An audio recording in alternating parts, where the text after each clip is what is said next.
সাব্বা পাপাসা কারানা কুশলাসা উপসম্পদা। দ্বিতীয় যে লাইন আমি কোট করতে বলেছি, এই লাইনের মধ্যে কি বলেছেন বুদ্ধ? বুদ্ধ বলেছেন কুশলাসা উপসম্পদা।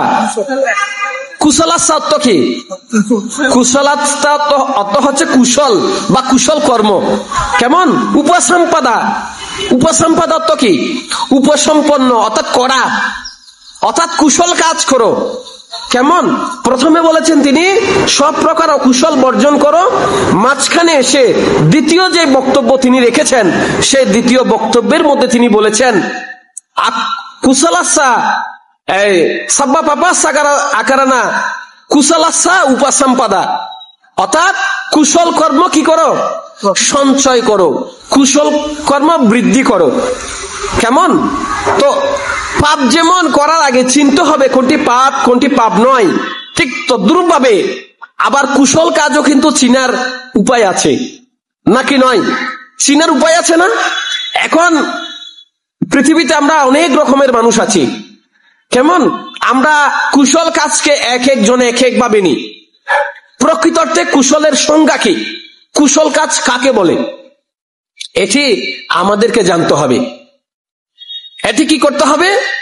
আমাদেরকে জানতে হবে। কেমন? উপাসক উপাসিকা মণ্ডলী, মূলত কুশল কাজ হচ্ছে আপনি যেই কাজ করলে, যেই কর্ম আপনি সম্পন্ন করলে আপনার চিত্ত প্রসন্ন হয়, আপনার চিত্ত বৃহৎ হয়, আপনার চিত্ত আনন্দে ভরপুর হয়ে যায়, সেটি হচ্ছে কুশল কাজ বা কুশল কর্ম। সেটি কায়ের মাধ্যমে হতে পারে, সেটি বাক্যের মাধ্যমে হতে পারে, সেটি মনের মাধ্যমে হতে পারে, নাকি নয়? উপাসক উপাসিকা মণ্ডলী, মনে করুন এই যে একটু আগে এখানে বলা হয়েছে উপাসিকা লীলা তিনি এই নবপণ্ডিত বিহারের উন্নয়নে 1 লক্ষ টাকা দান করেছেন। কেমন? তিনি এটি কি করেছেন?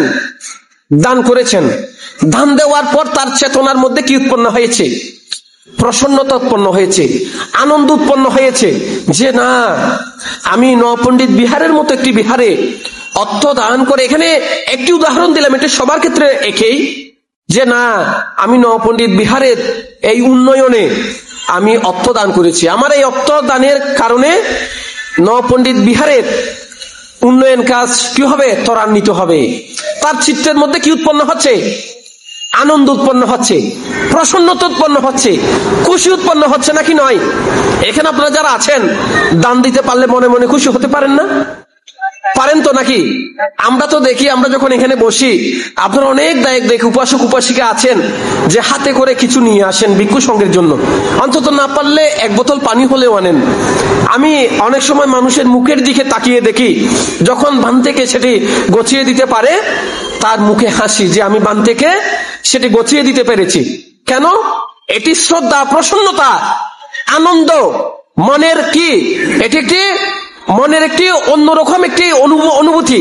এই যে অনুভূতি, প্রসন্নতা, মনের আনন্দ, চিত্তের উৎফুল্লতা, এটি হচ্ছে মূলত কুশল।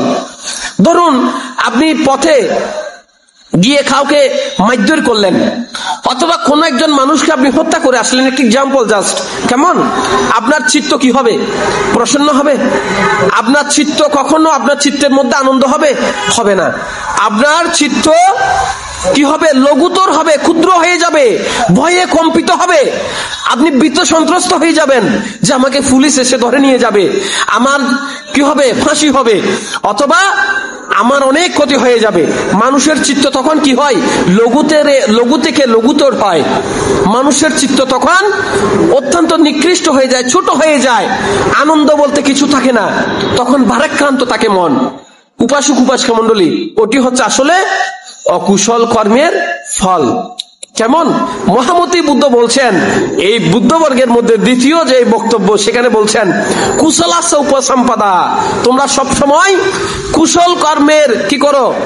উপসম্পদা, অর্থাৎ কুশল কর্ম সৃষ্টি করো, কুশল কর্ম তৈরি করো। যে কাজ করলে নিজের চিত্তের মধ্যে প্রসন্নতা উৎপন্ন হয়, আনন্দ উৎপন্ন হয়, উৎফুল্লতা উৎপন্ন হয়, তেমন কাজ করো। প্রাণী হত্যা করা যাবে না, চুরি করা যাবে না, বেবিচার করা যাবে না, কেমন মাদক সেবন করা যাবে না, মাদক গ্রহণ করা যাবে না। এটির বিপরীতে আপনি কি করবেন? দান করবেন, আপনি এই যে মানুষকে সাহায্য করবেন, গরিব দুঃখীকে আপনি সাহায্য করবেন, বিহারে যাবেন, বন্দনা করবেন, কেমন বিভিন্ন দান অনুষ্ঠানে অংশগ্রহণ করবেন। তাহলে কি হবে? আপনার মধ্যে কুশল উৎপন্ন হবে। উপাসক উপাসিকা মণ্ডলী, এটিকে মহামতি বুদ্ধ বিস্তারিতভাবে আর্যাষ্টাঙ্গিক মার্গের মধ্যে ব্যাখ্যা করেছেন। আর্যাষ্টাঙ্গিক মার্গের মধ্যে কোট করতে হবে যে 7 নম্বরে যেটি আর্যাষ্টাঙ্গিক মার্গের মধ্যে মার্গ আছে, এটি হচ্ছে সাম্মা ওয়ায়ামু। এটাকে কি বলা হয়? সাম্মা ওয়ায়াম, অর্থাৎ সম্যক ব্যায়াম। কেমন সম্যক ব্যায়াম কি? সম্যক ব্যায়াম কি? এটিকে আবার অনেকে সম্যক প্রচেষ্টা বলে থাকেন। কি বলে থাকেন? সম্যক প্রচেষ্টা। উপাসক উপাসিকা মণ্ডলী, সম্যক প্রচেষ্টা বা সম্যক ব্যায়াম কি? এটিকে মহামতি বুদ্ধ 4টি ভাগে বিভক্ত করেছেন। একটি হচ্ছে আপনি যেই কুশল করেছেন, যেই কুশল আপনি করেছেন, ইতিমধ্যে যে ভালো কাজগুলি করেছেন, সেগুলিকে সংরক্ষণ করতে হবে। বুঝেছেন? ইতিমধ্যেই আপনি যে পুণ্য কাজগুলি করেছেন, ভালো কাজগুলি করেছেন, এগুলিকে সংরক্ষণ করতে হবে। যেই কুশল কাজগুলি এখনো করেননি, সেগুলিকে বৃদ্ধি করতে হবে, করার চেষ্টা করতে হবে। কেমন? ধরেন আপনি মনে মনে চিন্তা করেছেন যে আমি নবপণ্ডিত বিহারের উন্নয়নে আমি সিমেন্ট দান করবো, একটা এক্সাম্পল। সেটি আপনাকে কি করতে হবে? যত দ্রুত সম্ভব করে ফেলার চেষ্টা করতে হবে। যেটি করেছেন সেটি সংরক্ষণ করতে হবে, যেটি করেননি এখনো করার ইচ্ছা আছে, সেটিকে আপনার কি করতে হবে? বৃদ্ধি করতে হবে। আর যেই অকুশল কাজ আপনি করেছেন, সেটি স্টপ রাখতে হবে, স্তব্ধ রাখতে হবে, বন্ধ রাখতে হবে। আর যে অকুশল এখনো করেননি, সেটি না করার জন্য চেষ্টা করতে হবে।